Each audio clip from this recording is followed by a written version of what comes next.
One customer ate 83 shrimp in a single sitting and took a nap at the table.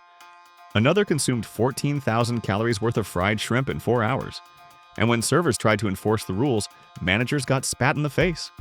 But here's the real horror story. After working Mother's Day, one of the busiest restaurant days of the year, 6,500 Red Lobster employees woke up the next morning to find their restaurants permanently locked and their jobs gone forever with zero warning. Bankruptcy. A serious financial pinch. This is the shocking story of how a $20 shrimp deal destroyed America's largest seafood chain, cost 6,500 people their jobs without warning, and turned a beloved family restaurant into a battlefield where customers ate 14,000 calories in one sitting, while servers feared for their safety. For over 50 years, Red Lobster was America's seafood destination. Families dressed up for special occasions, couples celebrated anniversaries, and those famous Cheddar Bay biscuits became a cultural icon. With 700 locations and billions in annual revenue, Red Lobster seemed unshakable. But behind the scenes, a perfect storm was brewing. Private equity vultures were strip mining the company's assets. A Thai seafood conglomerate was using Red Lobster as their personal dumping ground. And executives who had never worked a restaurant shift were about to unleash a promotion so catastrophically mismanaged that it would destroy everything. Today, we're diving deep into how greed, arrogance, and one spectacularly bad business decision turned America's favorite seafood chain into a cautionary tale about what happens when Wall Street meets Main Street, and working people pay the ultimate price. Red Lobster was founded in 1968 with a simple promise: bring fresh seafood to Middle America at affordable prices. For decades, it worked perfectly. The chain became synonymous with special occasions: graduation dinners, anniversary celebrations, first dates. By the 2000s, Red Lobster was a $2.4 billion empire with over 700 locations. It wasn't just a restaurant. It was where working families went to feel fancy, where minimum wage workers could afford to celebrate, where America's middle class went to taste a little luxury. But in 2014, disaster struck in the form of a rescue. Restaurant conglomerate Darden sold Red Lobster to Golden Gate Capital, a private equity firm with one specialty: extracting maximum profit before companies collapse. Golden Gate's first move was brutal but predictable. They sold off Red Lobster's real estate, the valuable land and buildings the chain had owned for decades, and forced Red Lobster to lease back its own restaurants at inflated rents. This sale-leaseback deal put $1.5 billion in Golden Gate's pockets immediately, but it also saddled Red Lobster with crushing lease payments that would eventually help kill the company. It was like selling your house and then being forced to pay twice the mortgage to rent it back from the new owner. By 2020, Red Lobster was desperate for cash, and Thai Union Group, a massive Bangkok-based seafood conglomerate, swooped in with $575 million to become the majority shareholder. But Thai Union wasn't interested in running restaurants. They were interested in running a captive customer for their mountains of cheap shrimp. What happened next would make Golden Gate's asset stripping look like child's play. Thai Union's takeover wasn't subtle. They systematically purged Red Lobster's experienced restaurant executives, replacing them with people who would do exactly what they were told. Between 2021 and 2024, Red Lobster burned through 5 different CEOs. The company that once had stable leadership for decades was now run by a rotating cast of yes men who lasted an average of 8 months each. Then came the real con. Thai Union systematically eliminated Red Lobster's other shrimp suppliers, giving themselves an exclusive deal to provide shrimp at inflated prices. Under a CEO appointed at the direction of Thai Union, Red Lobster eliminated 2 of its breaded shrimp suppliers, leaving Thai Union with an exclusive deal to provide shrimp for the chain. Court documents later revealed. Red Lobster was now being forced to buy overpriced shrimp from its own owner. But Thai Union wasn't done. They implemented brutal cost-cutting measures that destroyed the dining experience. Servers who once handled 3 tables were forced to cover 10. Kitchen staff was slashed. Quality plummeted. Thai Union forced huge cost reductions, including many that were penny-wise and pound-foolish because they hurt sales, a Red Lobster executive later admitted. The company was being managed not as a restaurant, but as a shrimp dumping operation for its Thai owners. By 2023, Red Lobster was hemorrhaging customers and cash. Thai Union's executives had a brilliant idea. Take the limited-time endless shrimp promotion that had worked for 20 years and make it permanent. What could go wrong? The plan was simple. Charge $20 for unlimited shrimp, get people in the door, and hope they'd order drinks and dessert to boost profits. Red Lobster's own management opposed the idea, but Thai Union forced it through anyway.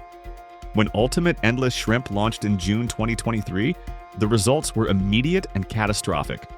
Customers didn't just want shrimp, they wanted to wage war against Red Lobster's bottom line. Michael Durant, a 23-year-old customer, spent 4 hours at one table eating 83 shrimp and taking at least one nap. He later posted about it on social media, bragging about gaming the system. A woman in Kansas City became TikTok famous for consuming 30 orders of fried shrimp, roughly 14,000 calories in a single sitting. She posted videos showing plate after plate of empty shrimp shells, laughing about how much money Red Lobster was losing. For Red Lobster employees, Endless Shrimp wasn't a promotion. It was a descent into hell. "I've never been more disrespected in my life than by the Endless Shrimp patrons," said Steve, a former server. James Burke, 23, watched in horror as one customer ate 16 rounds of shrimp scampi over 2 hours.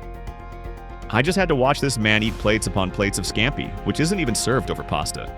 It's shrimp in a garlic wine butter. It was so gross." The promotion came with rules: no sharing, no takeout boxes for leftover shrimp. But customers weren't interested in rules. You had groups coming in expecting to feed their whole family with one order of Endless Shrimp. "I would get screamed at," said 19-year-old Josie. "It tops any customer service experience I've had. Some people are just a different type of stupid, and they all wander into Red Lobster." The financial impact on workers was devastating.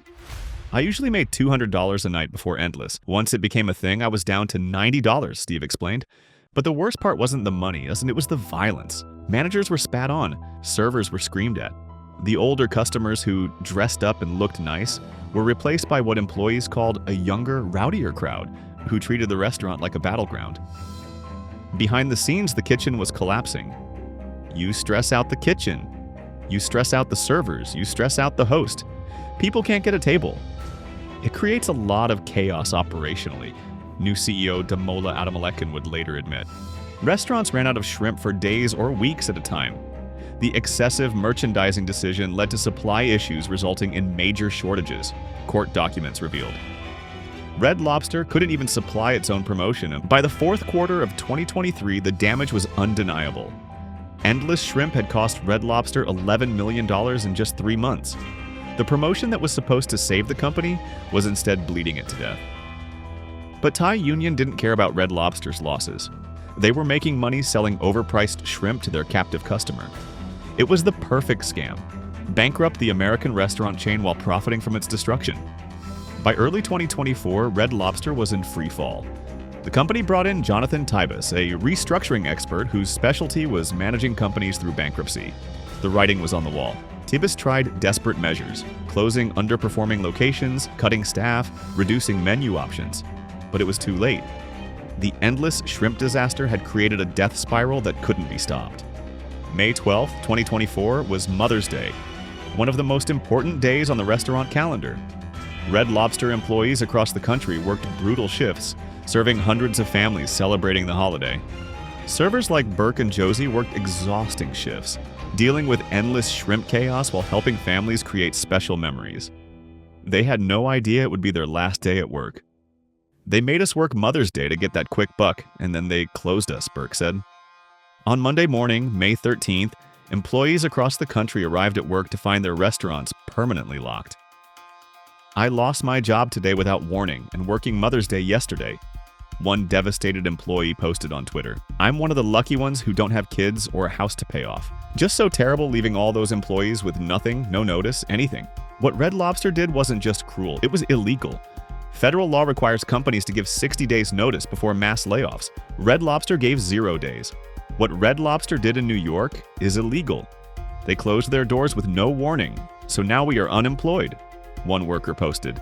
Within days, class action lawsuits were filed, demanding justice for the 6,500 workers who lost their jobs without warning. On May 19, 2024, Red Lobster officially filed for Chapter 11 bankruptcy. Within hours, liquidators were auctioning off kitchen equipment, dining room furniture, and even the famous lobster tanks. America's largest seafood chain was being sold for scrap metal. As Red Lobster died, Thai Union executed a perfect escape. They sold their stake, wrote off the loss as a tax benefit, and walked away with hundreds of millions in profits from years of overcharging for shrimp. Thai Union has been a supplier to Red Lobster for more than 30 years, and we intend for that relationship to continue, they said with breathtaking cynicism. The real victims weren't shareholders or executives.